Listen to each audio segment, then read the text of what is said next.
Hi friends, welcome to my channel. இன்றைக்கி நம்ம வீட்லேயே பன் எப்படி செய்கிறதுன்னு பார்க்கலாம். இன்னும் என்னோடய சேனலை நீங்கள் சப்ஸ்கிரைப் பண்ணாமல் இருந்தீங்கன்னா உடனே சப்ஸ்கிரைப் பண்ணுங்கள். பக்கத்தில் வர பெல் சிம்லையும் ப்ரெஸ் பண்ணுங்கள். ஒரு பவுலில் 120 ml சுடுதண்ணி எடுத்துருக்கிறேன். இது ரொம்ப சூடாக இருக்கக்கூடாது, ஒரு மிதமான சூடு இருந்தால் போதும்.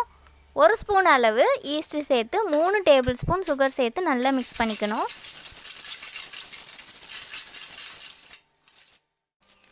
1/2 ஸ்பூன் அளவு சால்ட்டு சேர்த்துக்கிறேன். 4 டேபிள் ஸ்பூன் மில்க் பவுடர் சேர்த்துக்கிறேன். உங்கள்கிட்ட மில்க் பவுடர் இல்லாமல் மில்க் இருந்துச்சுன்னா நீங்கள் சுடுதண்ணிக்கு பதில் சூடாக மில்க் சேர்த்துக்கலாம்.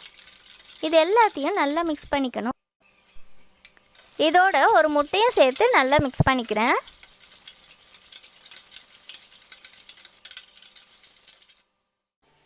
$250 கிராம் மைதா மாவை இதோடு சேர்த்து நல்லா பிசைஞ்சிக்கிறேன்.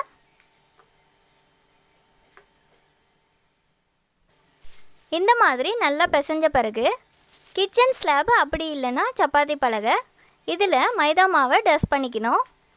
நம்ம பிசைஞ்சு வச்சுருக்க மாவை அதில் வச்சுட்டு 4 டேபிள் ஸ்பூன் பட்டர் சேர்த்துக்கிறேன்.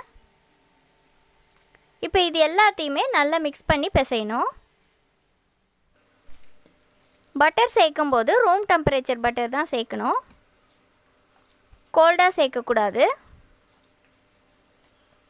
ஒரு 15 நிமிஷம் இந்த மாதிரி பிசையணும் நல்லா.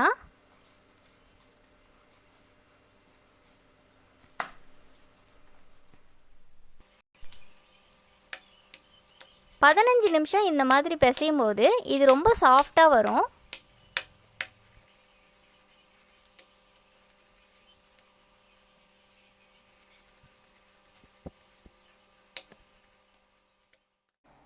ஒரு பவுலில் பட்டர் அப்ளை பண்ணிட்டேன்.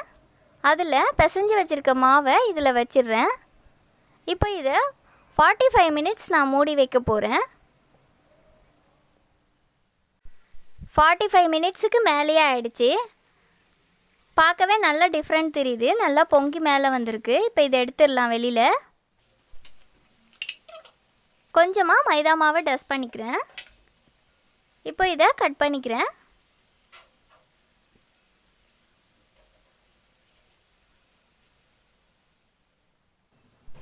கட் பண்ணி வச்சுருக்க மாவை இந்த மாதிரி ரவுண்ட் ஷேப்புக்கு செஞ்சுக்கணும்.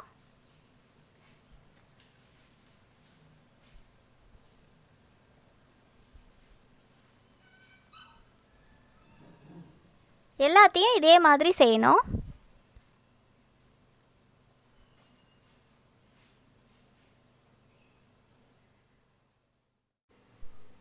ஒன்று பெருசாகவும் ஒன்று சின்னதாகவும் வந்துச்சுன்னா நீங்கள் எல்லாத்தையுமே ஒரே சைஸ்லேயே இந்த மாதிரி பண்ணிக்கலாம். எல்லாத்தையும் ஒரே ஷேப்லேயே செய்தாச்சு. இதுக்குள்ளே ஏதாவது ஸ்டஃபிங் வேணுன்னா கூட வச்சு பேக் பண்ணிக்கலாம் இதே ஷேப்லேயே.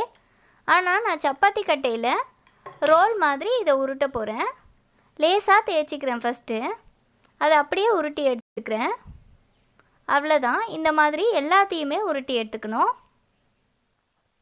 ஒரு ட்ரேயில் பட்டர் ஷீட் வச்சுட்டேன். ரெடி பண்ணி வச்சுருக்க பன்னெல்லாம் ஸ்பேஸ் விட்டு இதில் வச்சுக்கணும். 45 நிமிஷம் இதை மூடி வச்சிடணும். பன்னு நல்லா ரைஸ் ஆகிடுச்சு. இப்போ ஒரு முட்டையை பீட் பண்ணி வச்சுருக்கேன், அதுக்கு மேலே இதை அப்ளை பண்ணிக்கிறேன். கடைசியாக பன்னுக்கு மேலே எள்ளு ஸ்ப்ரிங்கிள் பண்ணுறேன். ஃபஸ்ட்டு பன் பேக் பண்ணுறதுக்கு அவனை ப்ரீஹீட் பண்ணிக்கணும். அதுக்கு 170 டிகிரி செல்சியஸில் வைக்கணும். 2 பக்கமும் பேக் ஆகிற மாதிரி வச்சுக்கணும். டைமிங் பார்த்தீங்கன்னா 10 மினிட்ஸ் வைக்கணும். பேக் பண்ணுறதுக்கு 20 மினிட்ஸ் வைக்கலாம். உங்களுக்கு பேக் ஆகாத மாதிரி கொஞ்சம் டவுட் இருந்துச்சுன்னா இன்னும் ஒரு 5 மினிட்ஸ் எக்ஸ்ட்ரா வச்சுக்கலாம். ஆனால் இது நல்லா ஆறின பிறகு தான் எடுக்கணும்.